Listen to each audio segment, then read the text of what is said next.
Hello. I'd like to begin today by acknowledging that I am recording on the stolen lands of the Wurundjeri and Boonwurrung people of the Kulin Nation. Sovereignty was never ceded, and the violence of colonial structures and policies are ongoing. My name is Duncan, and I'm going to speak a little today about one of my games called Moving On. Just as a brief overview of the game, you play as a young, fumbling kid exploring their new home for the first time. There aren't really any objectives, so you're free to explore and make your own fun. All while the story is told through voiceover, from the perspective of the kid's future self, who, when faced with a big challenge in their life, reflects on the joy and wonder they had as a kid, faced with an equally big change. There were two really core inspirations for this work. Firstly, I watched this video back in 2017 that House did for Fantastic Arcade, where they talked about the Goose Game. They also showcased this unreleased game about being a little guy hanging out. I like the idea of performing little frenetic actions in the spirit of play, as opposed to overcoming challenges. Secondly, there is this scene in My Neighbor Totoro, where two girls explore their new home for the first time, running around and playing in each of the newly discovered rooms. When I was 14 or so, I remember moving and being left alone in a completely empty house. It was pretty novel to see a familiar space like that, so devoid of things, and it was all entwined in complex feelings around change. I had a strangely sentimental experience. In the grandeur of stillness, I wondered if I could create a sort of hangout game where you embody a kid having a similar experience. I liked the idea that you'd embody or perform this role in an effort to get at meaning. I'm not even sure why I kept this slide in.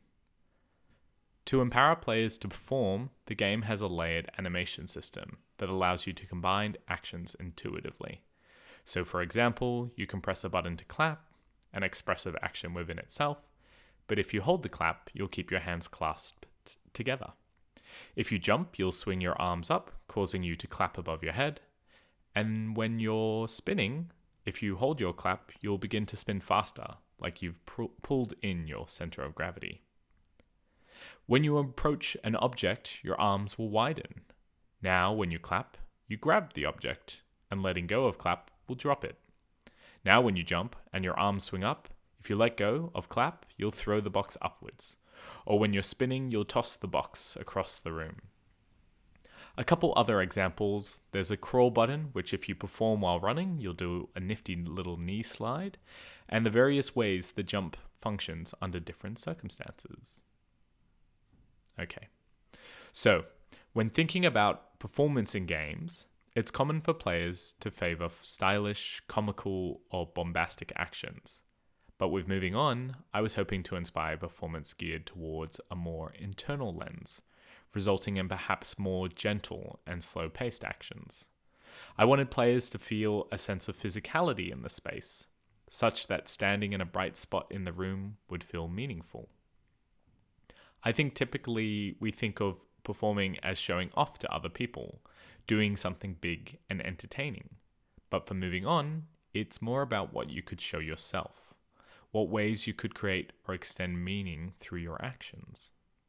The ultimate goal of this, and the game as a whole, was to explore how to make players aware of their capacity to play and find meaning beyond the formal structure of the game.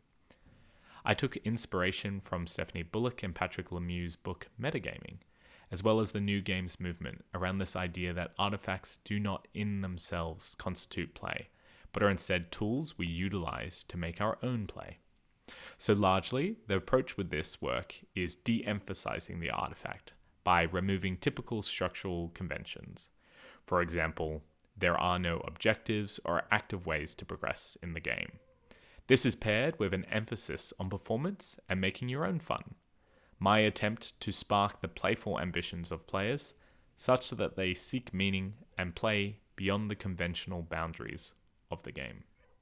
I feel that how we think about play has real implications on our practice of it. So this game served as an experiment in interrogating conventional ideologies of play that center around constructs and artifacts. empowering players to challenge this convention by helping them acknowledge their role in play.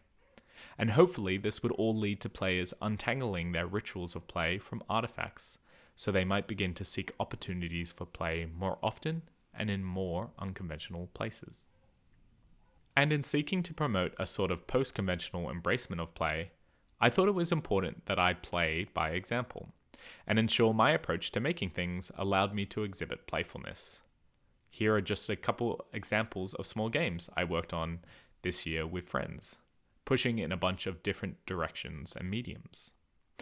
My experiments aim to encourage an interrogation of what it means to play, a process that may open players up to interrogate other structures they may feel trapped in. And this is sort of what happened to me. In challenging what it means to play, I began to also challenge what it means to make art. Practice over product. I started to question the assumptions I had made about the ways my practice could exist. Originally, I thought I could either get work in a studio or I would make games independently. In either case, the practice was justified by some kind of financial stability. Well, as stable as you can get in the games industry. I didn't really question my belief that the ultimate goal was to release something big and successful. Only then would I have made a meaningful impact.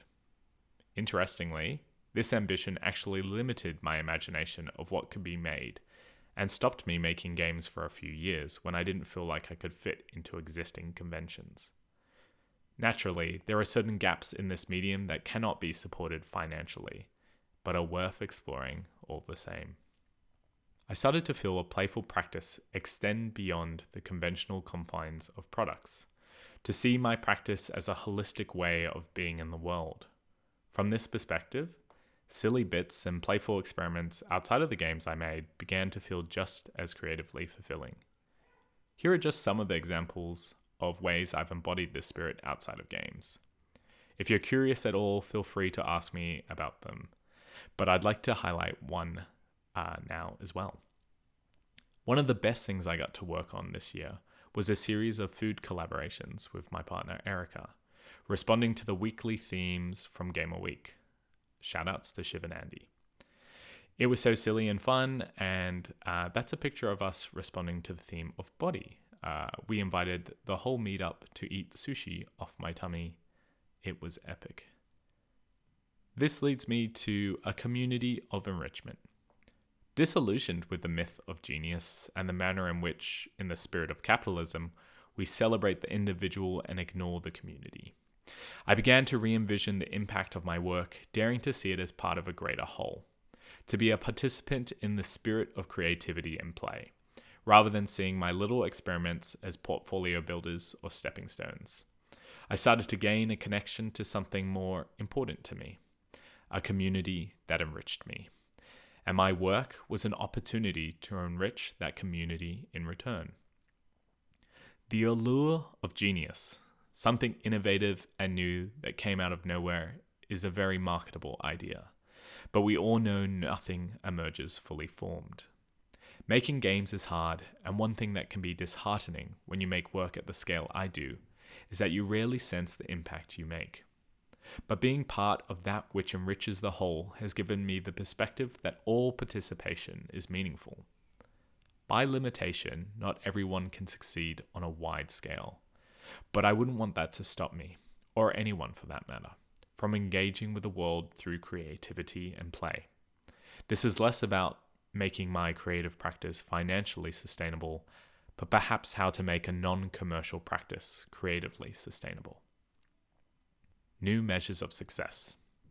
Broadly speaking, there's only a handful of conventional measures of success for games, and most exist in the spirit of capitalism. In untangling my work's worth from these limited metrics, I began to appreciate all the other ways in which I could now feel I had succeeded. I had succeeded in the new friends I made through games and play, a community of compassionate, clever, and awesome people that continually inspire and enrich me. And this is on top of all the amazing events I have gotten to check out. This is my 6th Parallels, and each one has made my heart a little fuller. I also succeeded in all the art I have been exposed to. This is a non-exhaustive collage of some of the amazing work my community has made that has enriched my life for the better. I guess this is me giving them all a big smooch for thanks. A total smoocherama.